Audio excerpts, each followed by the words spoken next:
കർത്താവേ, നിൻ്റെ ഉന്നതമായ നാമത്തിന് സ്തോത്രം ചെയ്യുന്നു. കർത്താവേ, നിൻ്റെ വിശുദ്ധ പൗരോഹിത്യത്തെ മഹത്വപ്പെടുത്തണമേ. ഈശോ ഇന്ന് യാത്ര ചെയ്യുന്നവരെ ആശ്രയിച്ച് പ്രാർത്ഥിക്കുന്നു. ഈശോയെ, മാരകരോഗങ്ങൾ, മറാവ്യാധികൾ യേശുവിൻ്റെ നാമത്തിൽ മാറിപ്പോകട്ടെ.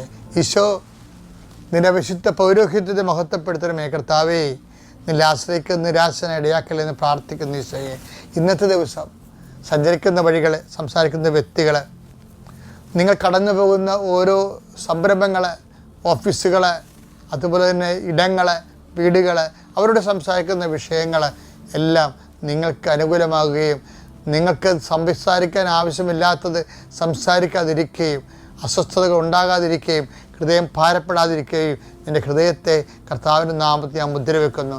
കർത്താവെ, അങ്ങ് ആഗ്രഹിക്കാത്ത വഴികളിലൂടെ സഞ്ചരിക്കാതിരിക്കാൻ അവർക്ക് അങ്ങ് സംരക്ഷണം നൽകണമെന്ന് പ്രാർത്ഥിക്കുന്നു. ദൈവത്തിൻ്റെ കരുണ നിന്നെ ആവശ്യിക്കട്ടെ, നിൻ്റെ കുഞ്ഞുങ്ങളെ ആശീർവദിക്കട്ടെ.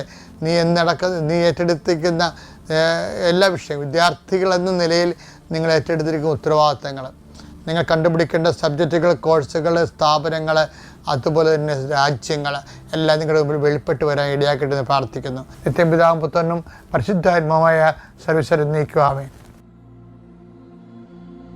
നിങ്ങൾ കുടുംബത്തിന് വേണ്ടിയും കുഞ്ഞുങ്ങൾക്കും ചെയ്യേണ്ട കാര്യങ്ങളെല്ലാം നിങ്ങൾ കർത്താവിൻ്റെ തിരുസന്നിധിയിൽ ദൈവമഹത്വത്തിന് വേണ്ടി കാഴ്ചവെക്കണം. നിങ്ങളിങ്ങനെ ഓട്ടോമാറ്റിക്കായിട്ട് ഉത്തരവാദിത്തം പോലെ അങ്ങനെ ചെയ്ത് മാറുന്നതാണ്. എന്തുമാത്രം ചെയ്ത് ചില കാര്യങ്ങൾ വരവ് വെക്കണമെന്നുണ്ടെങ്കിൽ നമുക്ക് ഇൻറ്റൻഷൻ വെക്കണം. ഇൻറ്റൻഷൻ ഒരു പ്രധാന ഇൻറ്റൻഷൻ ഇൻറ്റൻഷൻ വെച്ചാൽ അത് ഉദ്ദേശം വെക്കണം. ഉദ്ദേശം വെക്കാത്ത ഇപ്പം അണക്കെട്ടില്ലാത്ത നദികൾ എന്ത് സംഭവിക്കും? നല്ല വെള്ളം ഒഴുകി കടലിൽ പോയി ഉപ്പുവെള്ളമായി മാറും. അതുപോലെ നിയോഗം എന്ന് പറയണത്, നമ്മളിത് ഇന്ന ഇൻറ്റൻഷനോട് കൂടിയാണ് ഇത് ചെയ്യണത്, കർത്താവിൻ്റെ നാമത്തിൻ്റെ മഹത്വത്തിനാണ് എന്ന് നമ്മൾ ഇൻറ്റൻഷൻ വെച്ചാൽ ദൈവനാമം മഹത്വപ്പെടണം, സുവിശേഷം വ്യാപരിക്കണം, വിശ്വാസം കൈമാറണം. കർത്താവ്, എൻ്റെ കഷ്ടപ്പാട്, നമ്മൾ കഷ്ടപ്പാടിനെ കുറിച്ച് എപ്പോഴും പറയും. ഞാൻ കെട്ടിവന്ന കാലം മുതൽ കിടന്ന് അലയണതാണെന്ന് പറയും. എൻ്റെ മകളെ, കെട്ടിവന്ന കാലം മുതൽ നീ അലച്ചിലാണെങ്കിൽ ഇന്ന് നീ ഒരു മദർ തെരേസയാകേണ്ട ആളാണ്. എന്താ കാര്യം? നീ ഇതൊന്നും കാഴ്ചവെച്ചിട്ടില്ല. ഇൻറ്റൻഷൻ എന്ന് പറഞ്ഞാൽ എന്താണ്? കാഴ്ചവെപ്പാണ്. നമുക്ക് കാഴ്ചവെക്കുന്നെങ്കിൽ വിശുദ്ധരാകണമെങ്കിൽ നമുക്ക് വിശുദ്ധിയുടെ മേഖലയെ വ്യാപരിച്ചിട്ട് ആ രീതിയിലുള്ള ഒരു സൊല്യൂഷൻ അല്ല. ഓരോരുത്തർക്കും അവരവരായ ഇടങ്ങളിലാണ് വിശുദ്ധിയിലേക്ക് വളരാൻ കഴിയണത്. ഇപ്പം ചില വീടുകളിൽ, ഞാനൊരു വീട്ടിൽ ചെന്നപ്പോൾ പറയും, എൻ്റെ അച്ഛ, എൻ്റെ അമ്മായിയമ്മയായിട്ട് ഞാൻ 14 വർഷമാണ് അവർ കിടപ്പ്, ഈ മലമൂത്ര വിസർജനം എല്ലാം കട്ടിലായി. എൻ്റെ അനിയത്തിൻ്റെ മനസ്സമൂഹത്തിന് പോലും പോകാൻ ഒത്തില്ല എന്ന് പറയും. അപ്പോൾ അമ്മായിയമ്മയ്ക്ക് അവിടെ പ്രാധാന്യത്തോടെയാണ് പറയണത്. പക്ഷേ ആ സാധനം മുഴുവൻ ഇവർക്ക് പൊന്നൊരുക്കി, അതൊരു ക്രൂഡ് ഓയിലായിരുന്നു. അതിന് ഏവിയേഷൻ ഓയിലാക്കി മാറ്റുന്നത്, പ്യൂരിഫിക്കേഷൻ നടത്തി കഴിഞ്ഞാൽ അതെങ്ങനെയാണ് ഇൻറ്റൻഷൻ കാഴ്ചവെപ്പിലൂടെയാണ് പ്യൂരിഫൈ ചെയ്യുക. ഒരു ഇൻറ്റൻഷനെ പ്യൂരിഫൈ ചെയ്യണം. ഇപ്പോൾ നമുക്ക് കിട്ടുന്നത് എന്താണ്? ക്രൂഡ് ഓയിലിനെ നമ്മൾ പ്യൂരിഫൈ ചെയ്യുമ്പോഴാണ് ഡീസൽ, പെട്രോള്, ഏവിയേഷൻ ഓയിൽ, വിമാനം പറപ്പിക്കുന്ന ഏവിയേഷൻ ഓയിലായിട്ട് മാറണത്. അതുപോലെ തന്നെയാണ് നമ്മുടെ കഷ്ടപ്പാടാണ് നമുക്ക് ക്രൂഡ് ഓയിൽ കിട്ടണത്.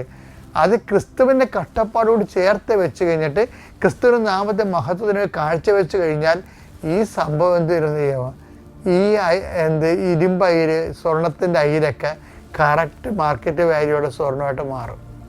നിങ്ങൾ കഷ്ടപ്പെട്ടതെന്നൊരു കാര്യമില്ല. അതിന് നിങ്ങൾ കാഴ്ചവെച്ച് ദൈവത്തെ നാമത്തെ ആ വിഷയം വെച്ച് ദൈവത്തെ മഹത്വപ്പെടുത്തി നിങ്ങളതിൽ പ്രയോജനമുള്ള ദാസന്മാരായി ദൈവതിരുസന്നിധിയിൽ സമ്പന്നരായി മാറാൻ ശ്രമിക്കണം. അങ്ങനെയാണ് നമ്മൾ ദൈവതിരുസന്നിധിയിൽ ഇപ്പം 12:21 12:21 ഇതുപോലെയാണ് ദൈവസന്നിധിയിൽ സമ്പന്നനാകാതെ തനിക്ക് വേണ്ടി സമ്പത്ത് ശേഖരിച്ചു വയ്ക്കുന്നവനും. അപ്പോൾ ദൈവതിരുസന്നിധിയിൽ സമ്പന്നനാകുക എന്ന് പറയുന്നത് ഒരു ചാലഞ്ചാണ്. അതെങ്ങനെയാണ് അത് നിറവേറ്റണത്? നമ്മൾക്ക് ഇട്ടിരിക്കുന്ന അയിരില്ലേ, അതിനെ ശുദ്ധീകരിച്ച്, സഹനത്തിൻ്റെ അയിരല്ല നമുക്ക് കിട്ടണത്. ചില വീട്ടുകാരുടെ രോഗമായിരിക്കും, ചിലപ്പോൾ ആശുപത്രി അവിടെ കൂടെ നിൽക്കണ കേസ് കെട്ടാകും, ചിലപ്പോൾ കുഞ്ഞുങ്ങളെ പഠിപ്പിച്ചതിൻ്റെ ഭാഗത്തായിട്ട് വന്നതിന് കടങ്ങളാകും, അതിൻ്റെ തിക്കുമുട്ടൽ കുടുംബത്തിൽ നമ്മൾ ഇന്ന് അനുഭവിക്കുന്ന വിഷയമാകാം. ഇത് അയിരാണ്. ഇതിനെ ക്രിസ്തുവിൻ്റെ സഹനത്തോട് ചേർത്ത് വെച്ച് ഇങ്ങനെ ഒരു സിറ്റുവേഷനിലൂടെ കടന്നു പോകുന്നതും നിൻ്റെ സഹനത്തിൽ ഇത് വഴി പങ്കെടുക്കാൻ കഴിയുന്നതിലും ഞാൻ നന്ദി പറയുന്നു എന്ന് പറയുമ്പോഴാണ് ഈ പ്യൂരിഫിക്കേഷൻ നടക്കുന്നത്. അപ്പോഴാണ് താറ് വേറെ ഡീസൽ വേറെ ആയിട്ട് മാറണത്. അതെ, ഇപ്പോൾ താറൊക്കെ വരുന്നത് എങ്ങനെയാണ്? ഈ എണ്ണ ശുദ്ധീകരിച്ചുകൊണ്ടല്ലേ വരുന്നത്. അപ്പോൾ അതുപോലെ താറ് വേറെ, തെർമോക്കോൾ വേറെ, സോപ്പ് വേറെ, ഡിറ്റർജൻറ്റ് വേറെ, അതുപോലെ ഡീസൽ വേറെ, പെട്രോൾ വേറെ ആയിട്ട് വരണത് എങ്ങനെയാണ്? അതുപോലെ തന്നെയാണ് ക്രിസ്തുവാണ് ഇതിനെ പ്യൂരിഫൈ ചെയ്യണത്. ക്രിസ്തുവിൻ്റെ സഹനങ്ങളിലൂടെ ഇത് കയറ്റി വിട്ടിട്ട് ദൈവത്തിന് നന്ദി പറയണം.